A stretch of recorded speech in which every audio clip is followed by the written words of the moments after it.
Welcome, everybody. And this is the next in a series of conversations that I have with people who have, as I view it, crossed boundaries, boundaries of belief, boundaries of identity, and are contributing to making the world a better place. You can see the full YouTube series or for audio podcast series online, or you can access them also through my website, crossingtheboundary.org. And today I'm talking with Dr. Leonard Grob, Lenny, and Lenny's publications and activism covers quite a wide range of issues, and he has focused on many things in a very deep and profound way. So I'm just going to offer a bit of a summary of some of his biography. So Dr. Grob has a very rich background in scholarship and activism on several fronts. He's professor of emeritus of philosophy at Fairleigh Dickinson University in New Jersey, where he served for most of his career as chairperson of philosophy studies and the director of the university's nationally recognized core program in the humanities. He's also the vice president of Partners for Progressive Israel and has been active for decades in Israeli-Palestinian dialogue. In 1983, he served as an observer and participant in an Israeli-Palestinian dialogue project with high school children in southern Israel, from which came the book, Teen Voices from the Holy Land, Who Am I to You? Dr. Grob has done extensive research in Holocaust studies. He's the author or co-author of numerous books and articles, several of which focus on the lessons we can learn from the Holocaust in relationship to for example, the Palestinian-Israeli conflict, the issue of torture, ethics, Jewish-Christian-Muslim dialogue, women's and men's liberation, genocide, the use of power, and his most recent book with Dr. John Roth, Warnings, the Holocaust, Ukraine, and Endangered American Democracy. I'll talk more about this book as we get into it.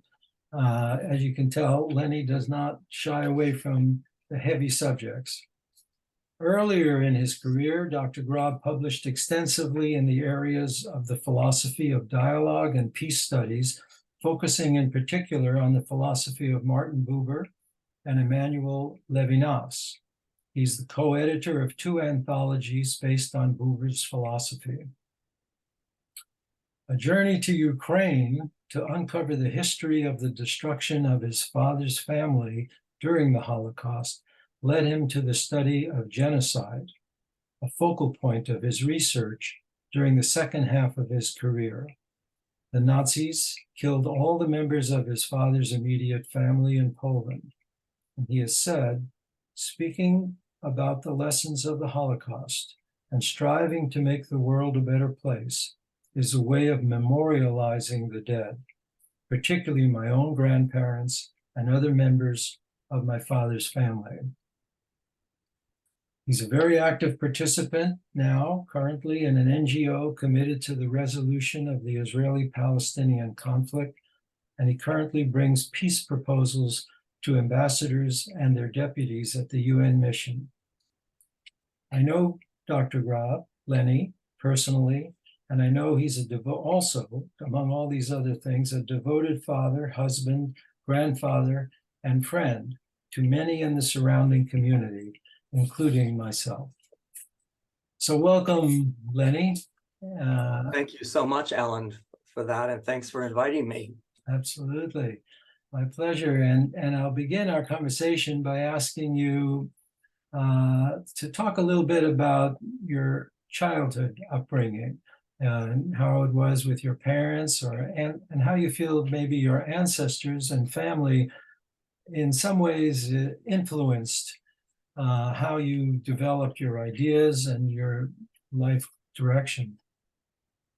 Well, I was raised in Bridgeport, Connecticut, to mother and father, both of whom had emigrated to the United States from Eastern Europe. My mother came at age 2, so for her, she was quite thoroughly Americanized from an early age.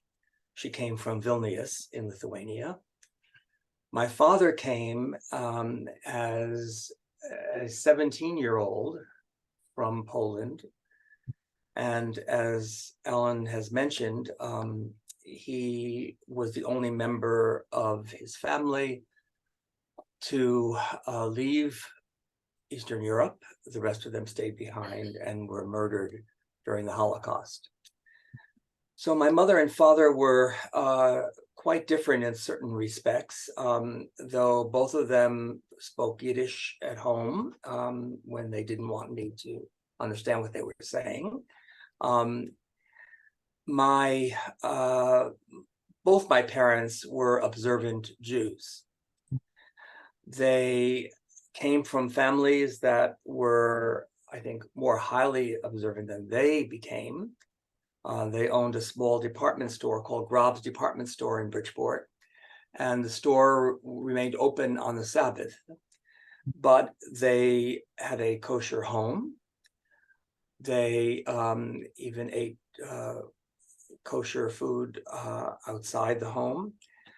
They observed Jewish holidays. I was brought up in quite a traditional home. And from an early age, I was sent to Hebrew school 2 afternoons a week and Sunday mornings for many, many years. So I grew up with under the umbrella of traditional Judaism, not orthodoxy as such.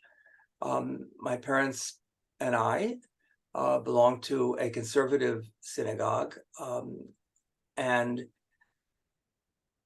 I enjoyed my Hebrew upbringing, but I felt some unease always at some of the kinds of belief that I was introduced to.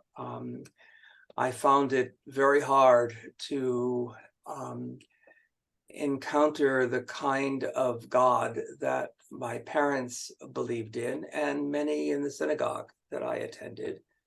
So I had some doubts very early on, though they really believed in a traditional God as depicted in a fatherly person who had infinite power and wisdom. I was already wary of that from a young age, but I loved the synagogue as a place of social connection. This was my neighborhood. My friends all came from the synagogue arena, and I also was active in Jewish youth groups from really a young age.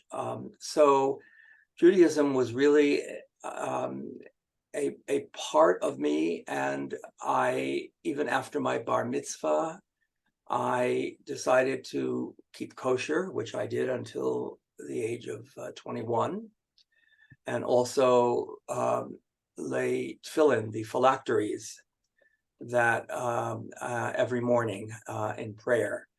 So although I may have had my doubts on the traditional God, I certainly did not have doubts about the framework within which I lived, which was very, very traditionally Jewish.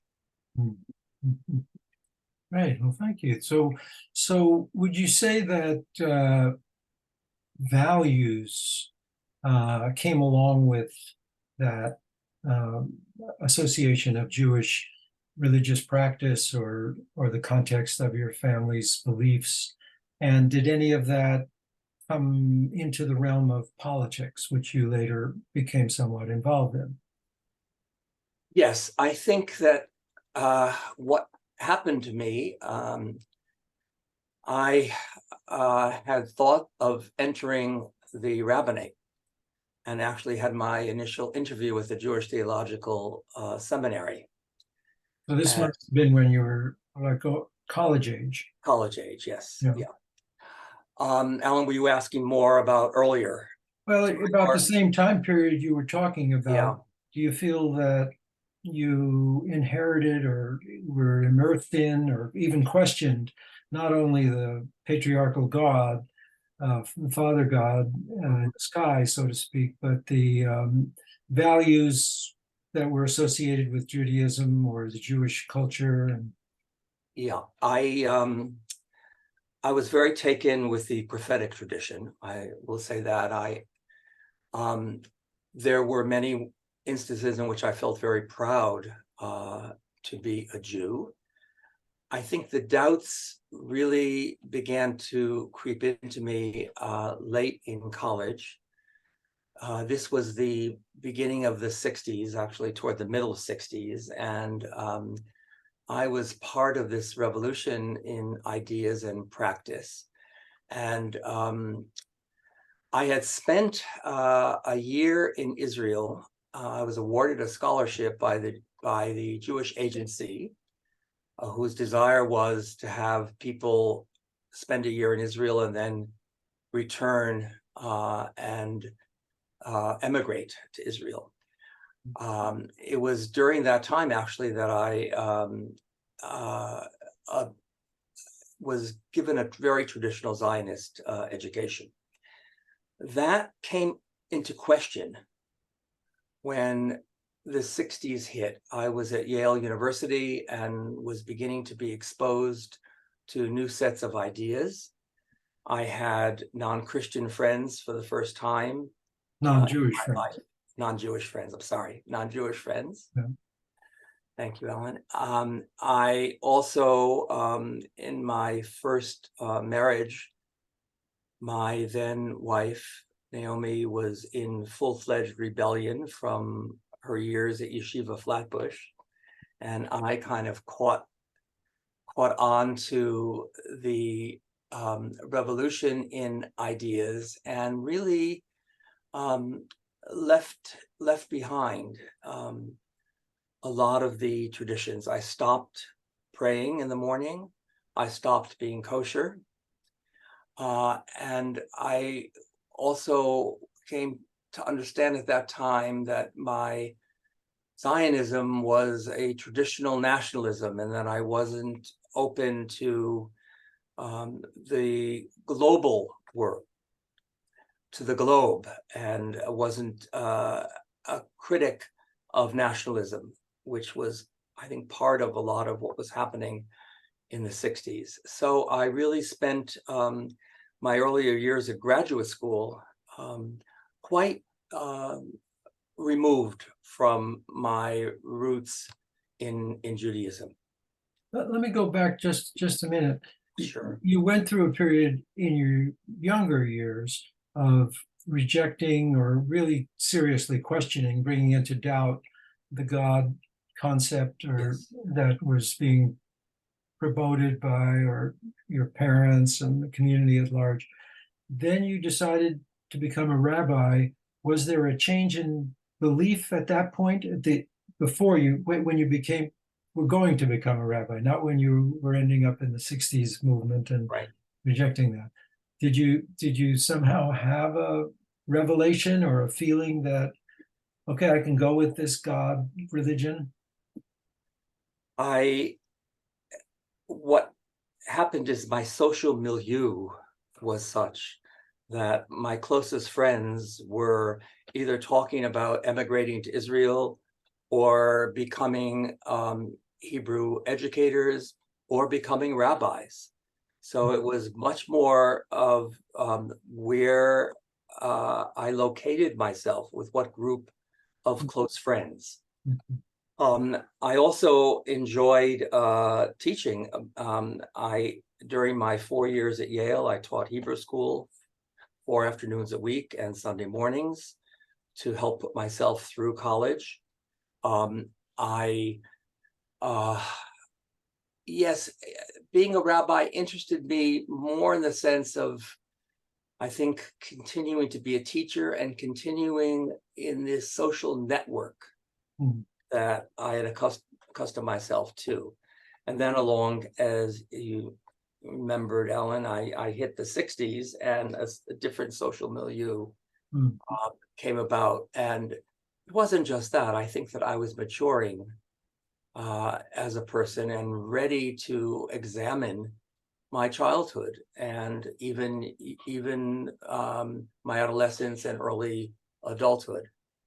I was ready in my middle 20s to late 20s to find an identity that was me.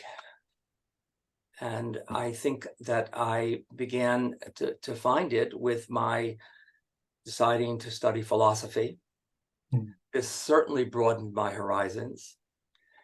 At the same time, it was interesting. I always found myself in the library reading Jewish philosophers. So I became, as it were, more of a intellectual Jew than as someone who observed the dietary laws or who went to synagogue. I really stopped going to synagogue altogether while I was in graduate school and in my early years of teaching at the university. Yeah, so you were thinking of being a rabbi somewhat with the idea that a rabbi is a teacher, and it has teaches ethics and values and Exactly. the way of living. But what you're associating with the 60s ideas was that even that whole framework of institutional teaching in the Jewish tradition was not for you. And you moved into the world of philosophy. I, And I know that you've written about quite a bit about in your earlier years, more, I think, about Buber and Emmanuel Levinas. yes. My looking at some of the writings of Buber and Levinas, uh, they're pretty dense. They're very difficult reads for most people. Can you give us somewhat of a sense of what they're about and how they influence then or even now your way of living, your way of I would say thinking then and about now, things? and it seems to me that this What is it that guided me. they're about? That You know, overly simplified maybe, but you okay. know, Um, blurb kind of elevator yes, talk way.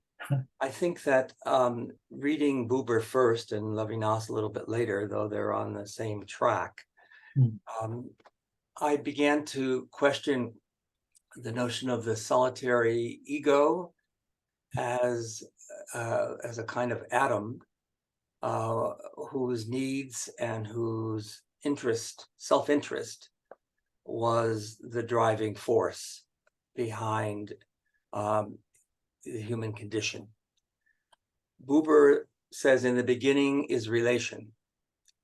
He stressed that the importance of not seeing ourselves as isolated from the outset. We are in relation as we are born. The infant immediately encounters the other, and whatever we call ego really develops later on. That relationship is fundamental, and somehow this really grabbed me. I Some of it, of course, was just a elaboration of what I found most positive in my Jewish learning, which is the prophetic tradition. This did give me, this was a sense of continuity, whereas there was so much break. This stayed with me. Philosophers like Abraham Joshua Heschel and others helped me to go and embrace the philosophy of Martin Buber. Buber is interested in what he calls an I-thou encounter rather than an I-it encounter. That is, seeing the other person or seeing anything in nature in a way that the self does not appropriate it. The self does not give it its meaning. The self does not categorize it, but rather encounters it as subject to subject rather than subject to object. This was very compelling to me, to try to understand the difference between seeing the other as a thou, someone that I am not there to fulfill my needs with regard to that person, but rather to encounter with full respect and openness. What some might call, forms of love. So my work in Levinas, which came a little bit later, I wrote my dissertation on Levinas, another Jewish philosopher of the 20th century.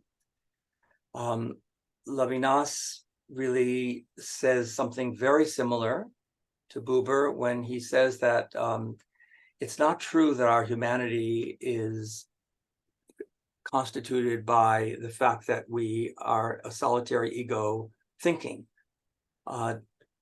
Levinas quotes Descartes as saying, cogito ergo sum, I believe, therefore I am, or I think, therefore I am. I'm sorry, I think, therefore I am. But rather, obligo ergo sum, I am obligated to the other. I live in interdependence with the other, subject to subject. This was very, very compelling to me and has stayed with me from the time that I first read these philosophers in my 20s through, now I'm in my mid-80s. And I would say that these two philosophers, their works, guide me in the activism that I do, as well as in the more scholarly work, though sometimes it's hard to distinguish between the two because teaching and scholarship is a form of activism. But in terms of what I'm doing today, let's say with Israel-Palestine, or using the Holocaust, the lessons of the Holocaust, to provide us with teaching as to how to conduct ourselves at present. All of this I can attribute to the teachings of Buber and Levinas, which I absorbed fully. Yeah, I can certainly see how it relates to your political activism and the way you relate with people, just on a personal level. And I know that you have taught quite a bit in the philosophy of education, and I think I could see how what you were saying about Buber and Levinas can relate to the whole project of education. And you were part of starting an alternative high school at one point. You want to tell that story? I know that was a somewhat of a 60s story. It was. Well, first of all, my own children have went through alternative schools from K all the way through high school. What we used to call in the 60s, 70s actually, at that point, free schools. That is to say, where students were able to take part in developing their curriculum, where social and emotional skills were valued as highly as traditional cognitive skills. So alternative education and alternative parenting, to me, became the watchword of how we can begin to heal our troubled world. I really see that if we're going to do something in the long run, this is not a short-term solution to the problems that beset us, especially in current day United States. We have to have a massive project in educating, first in parenting, then in schooling our young in this way. And this, to me, is of utmost importance. I don't see fundamental change coming to our nation and to the world without parents dealing with their children in ways that are very different, let's say even from the ways that I was raised, ways that most people are raised, and schooling. Well, certainly in the realm of schooling, Mhm. were hundreds, if not thousands, of experiments in alternative education. Many along the lines of what you're talking about there, and they flourished for a while, and then they largely have disappeared, or very Yeah. limited, very limited amount of that left. So what? And as far as parenting, I'm not sure how that's changed. What are your thoughts on where it all went? Yeah, I think again the effects of a capitalist system and some the increasing disparity between rich and poor. Hmm. In our own society, it just seems to me that consumerism has blossomed more than ever. And so I think that parents are now concerned that children, get into the best pre-K schools, not even the best K through 8 schools or high schools or colleges. So I think there's been a shift toward actually material values. And I see this a lot around me. And I think it also affects parenting.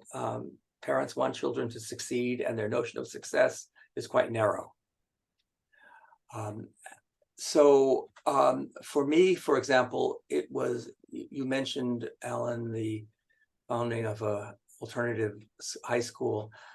I think some high school students in New Jersey, while I began teaching at Fairleigh Dickinson, got wind of the fact that I was a parent whose children went to alternative schools, and that I was a university professor who was perhaps interacting with my students in ways closer, let's say, to the philosophy of the Brazilian educator Paulo Freire, who stressed the fact that teachers learn from students as students learn from teachers, and that engaging in dialogue in the honest dialogue in classroom with openness is the key to education.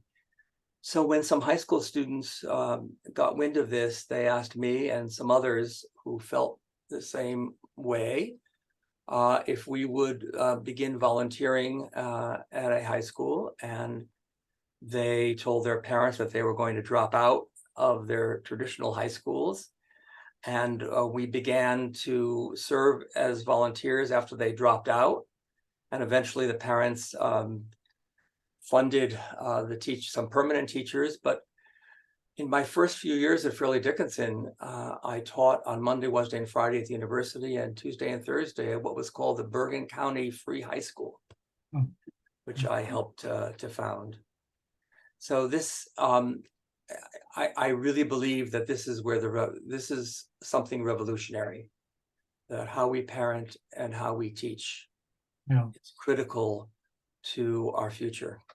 But as you said, the economic context, the economic system within which it's all embedded, Yes, ended up either co-opting or causing the dissolution of those programs, those projects.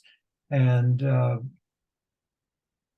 it seems like it's an even bigger question. I mean, all of the idealism that was there around, not just for education, health, medical and mental health, environmental, the way humans relate to nature.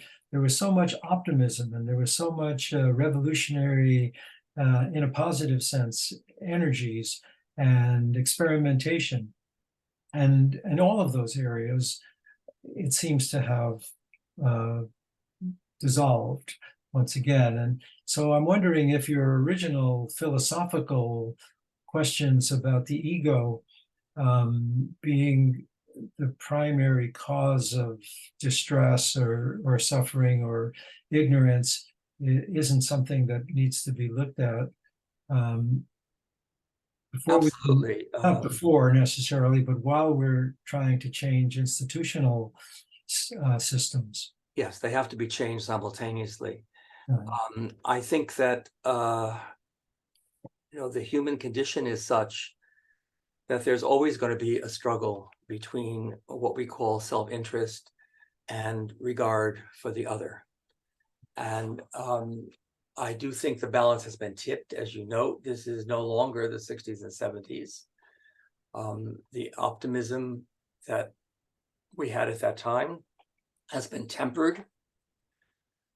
We still find it in pockets, but unfortunately, if we're counting, we're in trouble. yeah. We're a little pocket right here, right now. We are, it's true. And I do think that the small numbers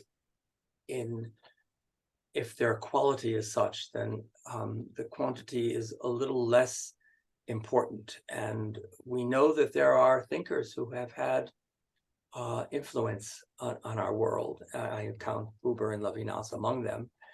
And I hope through my teaching and my parenting, and I see that a lot of the values that I modeled for my children are being modeled by them for their children. And I think that this is what I'm calling, a true revolution, something that won't just be a matter of the spirit of a decade or two, but something more fundamental. And this is what I want to devote my life to. And you can't devote it in the abstract. You have to pick certain arenas in which you work. And so I've picked, Israel-Palestine as one. And I've picked, just because of my own family history, I've picked lessons from the Holocaust as the arenas in which I do my work, but always within the larger context of parenting and education. Well, let's talk a little bit about Israel-Palestine, because I know that has been such a major focus of many years of your life. And you've devoted great amounts of time and energy to it, not just writing, driving, to the United Nations and meeting with ambassadors from other countries and bringing proposals there.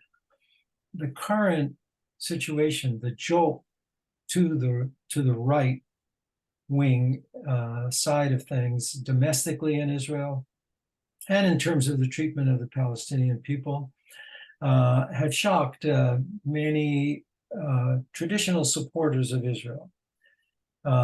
Some folks, and I put myself in this category, really see what's happening right now as just a logical extension of what Israel has largely been based on, which is the supremacy of one people over another. That the Jewish people that live in that area are more valued, more important than another people, the Palestinian people. And all of the policies and projects and military involvements and so forth seem to come out of that. I was in Israel only once in 1965, living on a kibbutz for a little while, and I certainly encountered that attitude of supremacy, much like I saw in the United States with white people and how they related to Black people, especially in the South, where I was located at the time. And it seems as though that's even grown more. So what are your thoughts, Lenny?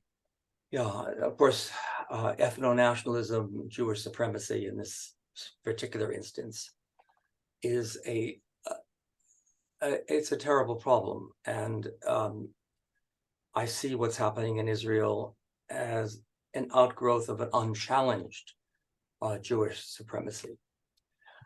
That doesn't mean for me, I guess I fall into, if I had to type myself, I would fall into a class of people who believe that Palestinians, like any other people, are deserving of self-determination, whether they choose to be in a state or not. They need to be treated with full equality, and they need to be treated justly. Right now, Jewish inhabitants of this land, from the Mediterranean to the Jordan River, hold the power. I believe that there needs to be a change of consciousness in Israeli Jews. I believe it's possible. If I didn't believe that the people are capable of fundamental change, I would not be working in this area. Right now, they have elected governments who are at the extreme end of a continuum of Jewish supremacy. And right now, Palestinians who have been under occupation for well over 50 years are suffering terribly as an oppressed people. I believe that it is possible, again, through education, through person-to-person work, through dialogue. It is possible for these people to learn to live together. I see what I call, what is being called confederation as a possible solution down the road. It's not going to happen right away. But what I mean by confederation is that there will be a state in which Jews can exercise self-determination, and a state in which Palestinians can exercise self-determination, but that the whole area of original Palestine, from the sea to the river, will be open to both peoples. That is to say, there will be freedom of movement and freedom of residence anywhere in the entire land, although there will remain two sovereignties. The reason for sticking with two sovereignties is, first of all, I think that a one state, what is called a one state reality, which is actually what exists now, a one state reality is something that neither Jewish Israelis nor Palestinians are ready for. If there is one state, it will continue to be as it is now, apartheid. Or there will not be a place where Jews can feel that they have a place of their own, where they feel safe after 1900 years of anti-Semitism, culminating in the Holocaust and the murder of 1 out of 3 Jews alive. This, I think Jews need to have this now, the way Palestinians do as well. If you ask many Palestinians, there is still a desire to have sovereignty expressed in statehood. Although younger generations are changing to a notion of traditional democratic notion, as we claim to live it in the United States, one person, one vote.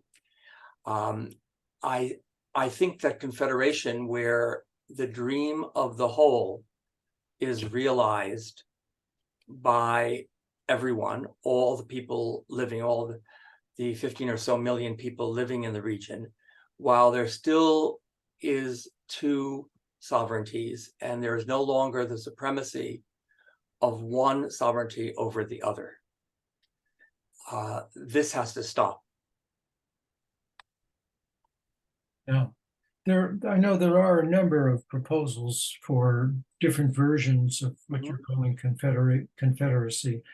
I know that you bring proposals that have been worked out by you and the NGO Yes. that you're associated with to various ambassadors from different countries in the UN. Are you can you talk a little bit about what that Sure, is and sure. what you're seeking there? Yes, I do talk about the Federation somewhat with them, but mainly I'm talking about final status issues. In other words, if Jewish Israelis and Palestinians are going to be at peace, a just peace, the so-called final status issues. Here I'm talking about borders, I'm talking about Jerusalem, I'm talking about refugees, the return of Palestinian refugees, 750,000 of whom were largely exiled in 1948-49, and now there are well over 6.5 million of refugees living in Jordan, living in Lebanon, living in Syria, and of course on the West Bank and Gaza. These are final status issues. That's what I'm doing at the UN. I am presenting bridging proposals to them so that they can, the ambassadors and their deputies can then talk with the foreign ministry in their home countries and hope to have there be an international push. The parties right now, Israelis and Palestinians, are not able to negotiate. This is certainly the problem is Israel. This Israeli government, the one that preceded it, the one Netanyahu has been in power for much of the last 2 decades, they're not going to initiate any peacemaking. The international community has to move forward. And they are represented by the General Assembly. And so what I am doing and our little NGO is doing is pushing some ideas that can be advanced by the UN to bring the parties together in authentic negotiations. These are bridging proposals that respect the humanity of both peoples and respect their desires for self-determination and for justice. So just to give you an example, in terms of Jerusalem, which has been contested right now, all of Jerusalem, West Jerusalem and East Jerusalem are united according to Israel. It's not true of the international community. But Jerusalem can really be, the problem with Jerusalem can be understood really as a problem of what's called the Holy Basin, that is the holy sites, about 1 square kilometer.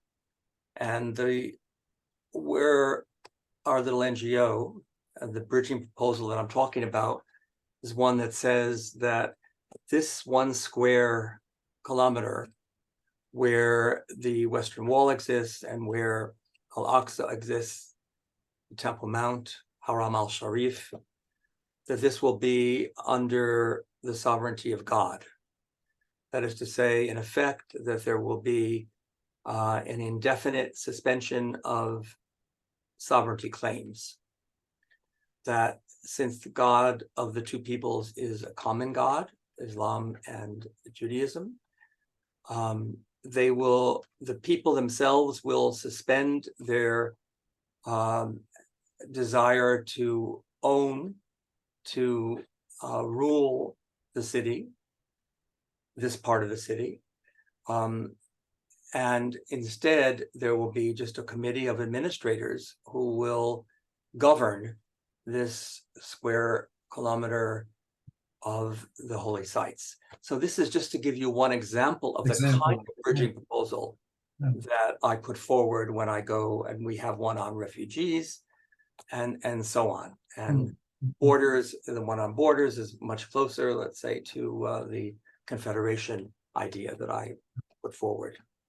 So by going to the ambassadors of all of these countries of the world, or as many of them as will meet with you, yes, not Israel, because you believe Israel will not listen.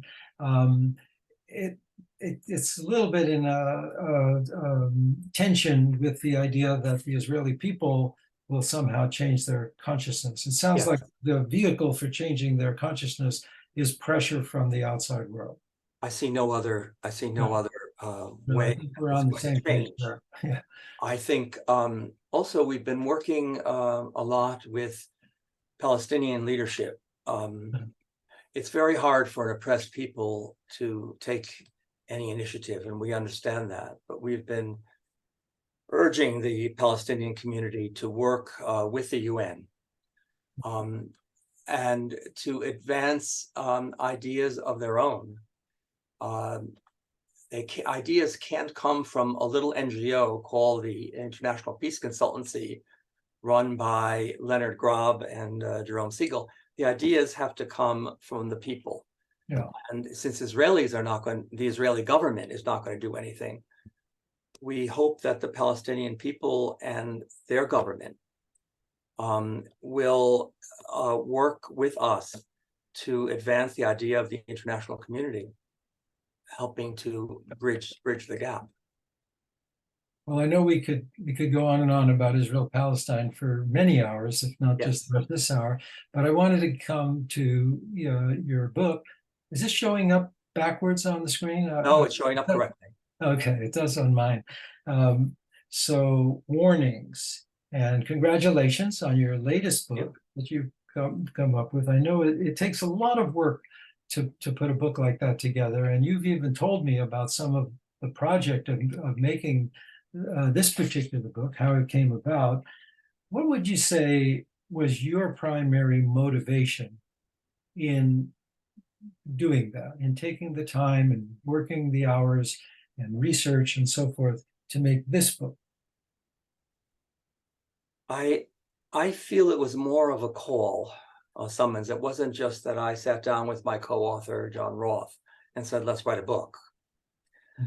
I felt a summons to speak, and here this comes from the other area that I do a lot of work in, which is Holocaust studies, and the lessons from the Holocaust. Since my grandparents, aunts, uncles, cousins were all murdered, I feel that there is a summons from them, from the dead, for me to exercise activism in the place where I live, not just in Israel-Palestine, but in my home, the home where I live, the United States. I see the threat to democracy here. I see that Trump and Trumpism is endangering our democracy. I know that democracy, we can't rest assured that our institutions, as good as they are going to protect us. We've seen already what Trumpism has done, the threats to our democracy, the near coup that occurred just years ago.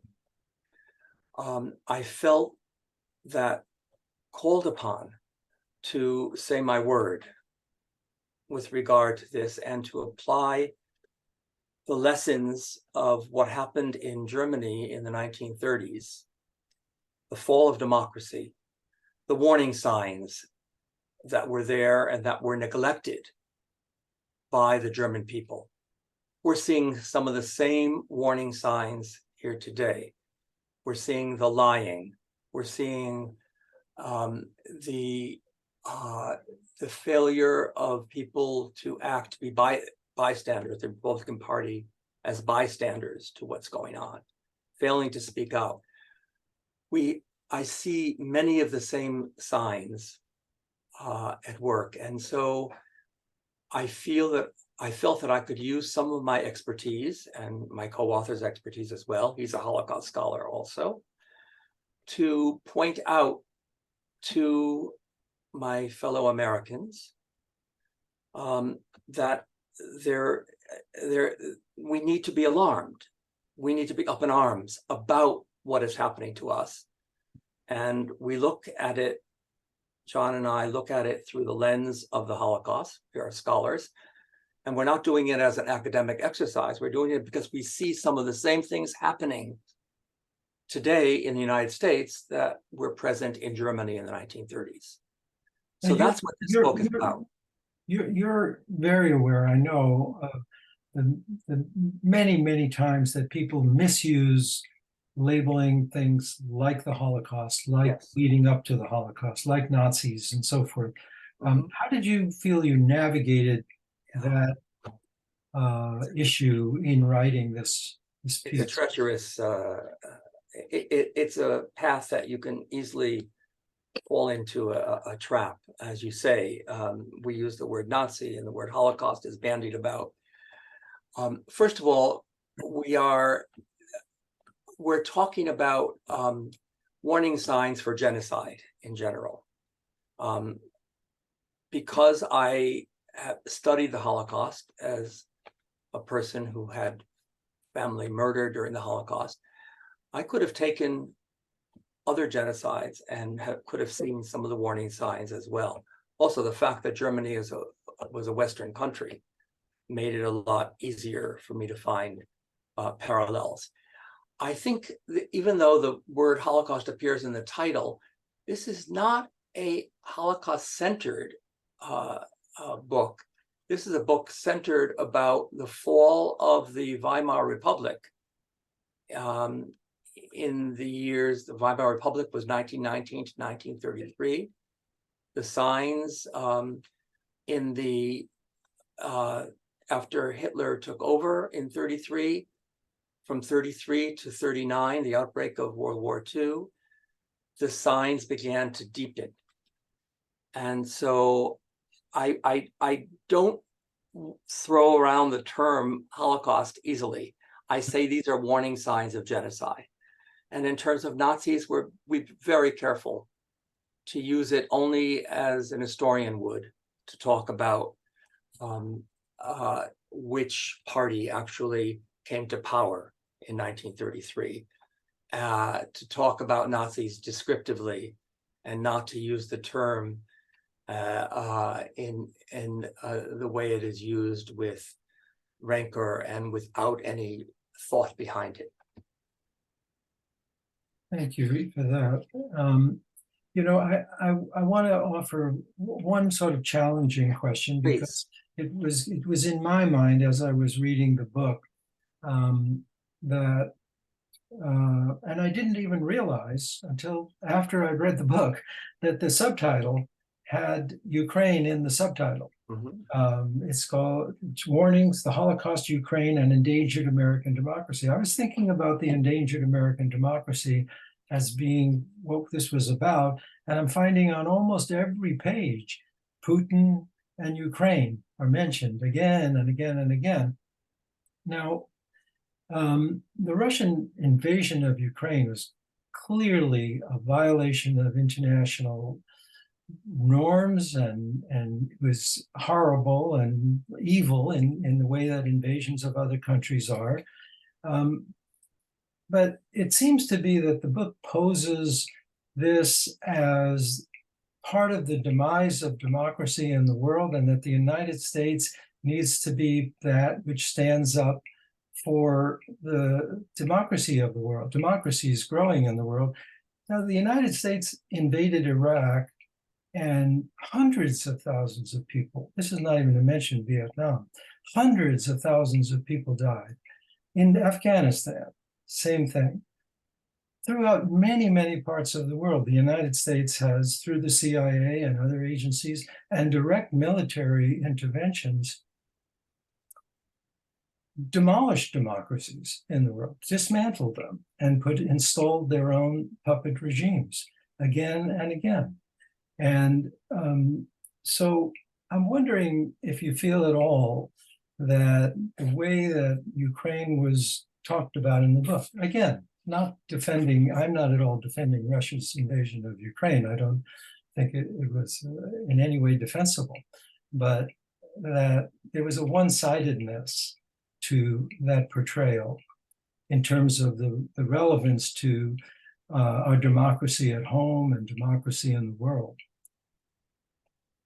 Yeah, first of all, I certainly agree with you about the history of US imperialism, um, and the way it has acted, especially in more recent times in the Middle East, has been reprehensible. This is a situation, let me tell you why we included Ukraine in the first place. John and I started to work on the book in January of 2022. We had not anticipated including Ukraine. This was going to be parallelism between some of what was happening in the 1930s in Germany and what is happening today under Trumpism. A little over 13 months into our writing, the invasion of Ukraine occurred. And we felt as responsible academics that we could not continue sitting at our computers without noting that this was happening. Furthermore, it set off a certain new set of parallels. The invasion of Ukraine reminded us certainly of the invasion by the Nazis of first the Sudetenland in Czechoslovakia, and then Austria, and then later Poland, and then of course all of the Nazi activity following the outbreak of World War I. It was very hard for us to not talk about one country crossing the border and invading another country while we were writing. Are the origins of the conflict more complex than this? Yes. I don't think the issue of invasion is complex in and of itself. I think it is against international law for one country to invade another. How Russia got to the point of invading is a complex question, and I think, Alan, that we are guilty of not having talked more about the complexity. We know that Russia felt that their borders were encroached upon by the eastward movement of NATO. We know that NATO countries have gone close to and up to the borders of Ukraine, and I know that the Soviet Union did feel threatened. This, however, of course, is not a warrant for invasion. I think the Soviet Union that Russia has shown, I said that Russia also feels very much in their invasion that the real people living in much of Ukraine are Russians. This is very much how the Germans felt when they invaded Czechoslovakia and Austria as well, that these were really Germans there. The parallels were just so striking that the activities of the United States, which never has clean hands in its foreign policy, I agree with you, and has had very dirty hands in the past. I don't see the United States installing any puppets. I don't see I do see the profiteering on the part of the United States, the industrial complex, military industrial complex at work. But I think it would have been better had we aired this in our book. Had we noted it, it seems like we made the United States into a kind of godlike savior of Ukraine, and I think that that's not accurate. And I'm very glad that you've pointed that out, Alan. Thank you. Yeah, complex issues deserve complex, nuanced writing. More complex than we did. Yeah, but there is an essential message in your book, and I want to give you an opportunity to kind of speak to that. What would you say you want people to take away from the book? want and them to take away setting is, aside, complicated political questions, yes, I understand. one issue or another. I think the preservation of liberal democracy, I think that democracy, the way we understand it, and not the way it has been portrayed in countries like Hungary and Poland and Turkey and so on. But liberal democracy has the kind of values, manifests the kind of values that are close to my heart. And this goes back to the Buber and Levinas and the reforms of parenting and education that I've talked about.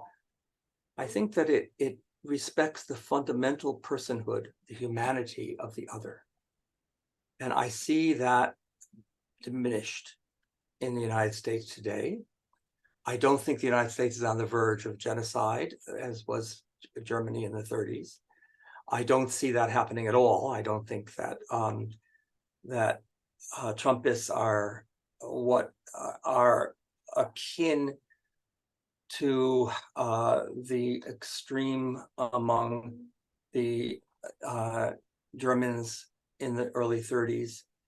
I do see, however, the need to speak out in defense of a system of governance which respects the humanity of the other, and that runs counter to what we've come to call othering.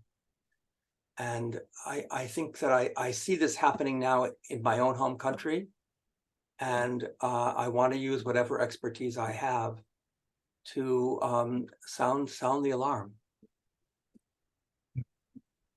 You want others to pass along the I alarm. do. Why we're obviously not the only ones ringing the alarm, but we want to. Yes, we want an infinite series, an eternal series of warning bells. Yeah. Democracy is more verb than noun. It has to always democratize itself. And we're failing to do that at present. So the question that we want to conclude with, I think, is where do we go from here, and how do we go from here? Mm-hmm.